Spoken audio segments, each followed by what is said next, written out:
इस क्वेश्चन को समझने के लिए पहले समझना पड़ेगा सेंटर ऑफ ग्रेविटी। तो सेंटर ऑफ ग्रेविटी को समझने के लिए पहले एक कॉन्सेप्ट समझो कि सपोज़ मेरे पास ये एक सर्कल है या इसे एक मान के चलो व्हील है। तो ये जो व्हील है, इस व्हील के अंदर कुछ मास होगा और इसका मास जिस एक पॉइंट पर कॉन्सेंट्रेट होगा वो वाला पॉइंट होगा इसका सेंटर ऑफ ग्रेविटी। मीन्स कहने का ये है, कोई भी एक ऑब्जेक्ट जिसका टोटल मास हम एक पॉइंट पर मान लेते हैं कि ये वाला वो पॉइंट है कि इस पॉइंट पर इसका कंप्लीट मास एग्जिस्ट करता है, तो वो वाला पॉइंट कहलाता है सेंटर ऑफ ग्रेविटी। मोस्टली ये होता है उसका सेंटर पार्ट। जैसे मान के चलो कि ये है व्हील, तो व्हील के सेंटर जो है ये सेंटर होगा इसका सेंटर ऑफ ग्रेविटी। सिमिलरली अगर मैंने एक ट्राइंगल लिया तो ट्राइंगल का पूरे का मास यहाँ किसी एक डिस्टेंस पर माउंट होगा। मैंने मान लिया कि ये वाला पॉइंट है जिस पर इसका टोटल मास एक्ट कर रहा है, मतलब टोटल मास इस वाले पॉइंट पर है। अगर इस पॉइंट को पकड़ करके आप अगर ऊपर हैंग कराओगे किसी ऑब्जेक्ट को तो ये आसानी से चारों तरफ से सेम लटका रहेगा, चारों तरफ से सेम दिखाई देगा। ऐसा नहीं होगा कि किसी एक तरफ ये झुक गया, ये सभी तरफ सेम तरीके से रहेगा अगर आपने इसका ये सेंटर ऑफ ग्रेविटी को पकड़ लिया। सिमिलरली अगर मैंने क्या किया, एक रेक्टेंगुलर बॉडी ली, तो इस रेक्टेंगुलर बॉडी का सेंटर ऑफ ग्रेविटी कहाँ होगा, इसका सेंटर यानी यहाँ। अगर इसके सेंटर पे मैंने एक धागा पकड़ के इसे लटका दिया तो ये चारों तरफ से सेम इसी तरीके से लटका रहेगा। मीन्स ऐसा नहीं होगा किसी जगह ज़्यादा हो किसी जगह पे कम हो, ऐसा नहीं होगा। ये कहलाता है सेंटर ऑफ ग्रेविटी। तो हमेशा कोई भी मास जो लगता है वो सेंटर ऑफ ग्रेविटी पर लगता है। अब इसका सेंटर ऑफ ग्रेविटी ये रहा। अब इसका मास जो लगेगा वो मीन्स इसका जो वेट लगेगा वो वेट होगा कितना, mg। और ये जो mg है वो लगेगा इसका डाउनवर्ड डायरेक्शन में, नीचे की तरफ। ओके, सिमिलरली ये सर्कल है, सर्कल का mg जो मास है, मतलब mg जो वेट है, वो वेट भी कहाँ लगेगा, डाउनवर्ड डायरेक्शन में, क्योंकि वेट हमेशा एक्ट करता है डाउनवर्ड डायरेक्शन में। ओके, ये होता है सेंटर ऑफ ग्रेविटी। अब इस क्वेश्चन को अपन समझते हैं।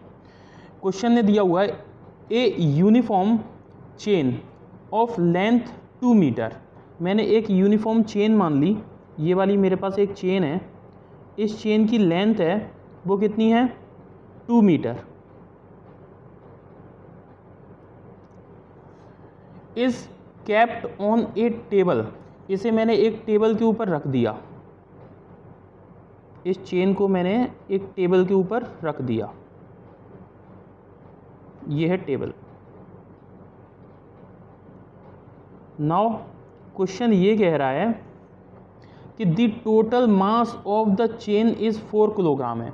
इसका टोटल मास कितना है चेन का टोटल मास, ये अभी चेन यहाँ पर रखी हुई है, तो यहाँ पर रखी हुई है, तो ये चेन एक रेक्टेंगुलर शेप की होती है, इसलिए इसका अपन ने सेंटर ऑफ ग्रेविटी मिड में मानी, बिल्कुल बीच में मानी।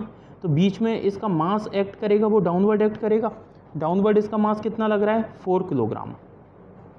ओके, नाउ क्वेश्चन ये कह रहा है कि a length of 60 centimetre hang freely from the edge of the table. मैंने ये टेबल ली, इस टेबल से मैंने 60 सेंटीमीटर,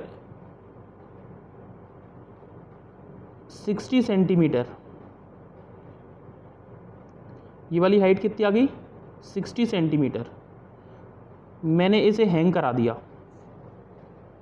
ओके, ये टेबल की एज है, ये ऐसे बना लो, ठीक है। अब ये जो है इसकी लेंथ कितनी बच गई, 1.4 मीटर, क्योंकि 60 सेंटीमीटर तो इधर ही आ गया। मीन्स इसे मैं लिख सकता हूँ 0.6 मीटर। नाउ वो ये कह रहा है कि the total mass of the chain is 4 kilogram, what is work done in pulling the entire chain on the table. अगर ये 60 सेंटीमीटर इस पर लटक रही है तो इसे अगर मुझे वापस यहीं पर लेकर के आना है, इस टेबल पर लेकर आना है, तो मुझे कितना वर्क करना पड़ेगा। ओके, तो वर्क करने के लिए हम जानते हैं कि जितना पार्ट यहाँ पर है उस पार्ट, ये पार्ट पूरा रेक्टेंगुलर है जितना हैंग कर रहा है, ये जो हैंग कर रहा है इसका सेंटर ऑफ ग्रेविटी कहाँ होगी, इसके मिड पे होगी। तो इसका मिड कहाँ है, इसका मिड होगा यहाँ से कितनी उस पर डिस्टेंस पर, 0.3 मीटर की डिस्टेंस पर। यानी ये वाली डिस्टेंस कितनी होगी, ये वाली होगी 0.3 मीटर। मीन्स इसका CG कहाँ है, centre of gravity, centre of gravity है 0.3 मीटर पर। अगर मैंने इसे 0.3 मीटर इसे हैंग करा दूंगा मैं, तो इसका मतलब ये पूरी यहीं तक आ जाएगा, टेबल पर पूरी चेन आ जाएगी। अब मुझे निकालना है वर्क डन। मुझे एक बात बताओ कि इसका मास कितना है, जितना पार्ट इसका हैंग हो रहा है उसका मास कितना है। तो देखो जो 2 मीटर लेंथ का मास कितना है, 4 किलोग्राम। तो हैंग कितना कर रहा है, 0.6 मीटर। तो 0.6 मीटर में मास कितना होगा, तो 0.6 मीटर में होगा 4 × 0.6/2। ये कितना आ जाएगा, ये आ जाएगा 1.2 किलोग्राम। अब ये जो 1.2 किलोग्राम है वो डाउनवर्ड डायरेक्शन में लग रहा है, राइट। और मैं इसे डिस्प्लेस करा रहा हूँ। तो अगर मुझे इसे डिस्प्लेस कराना है तो देखो इसका ये है इसका मास। अगर मैं इसका वेट देखूँ तो कितना आएगा, वेट इज इक्वल्स टू होता है मास इंटू ग्रेविटी। तो मास कितना दिया हुआ 1.2 इंटू ग्रेविटी कितनी है, ग्रेविटी उसने बोला कि 10 मान लेना, तो मैंने 10 मान लिया। 10 मानते हुए इसका मेरे पास वेट कितना आ गया, 12 न्यूटन का वेट आ गया मेरे पास। जैसे ही 12 न्यूटन का वेट आया तो मुझे वेट पता चल गया, वेट होता है फोर्स के इक्वल। तो इसे मैंने माना 12 न्यूटन फोर्स लग गया। फोर्स मुझे पता चल गया।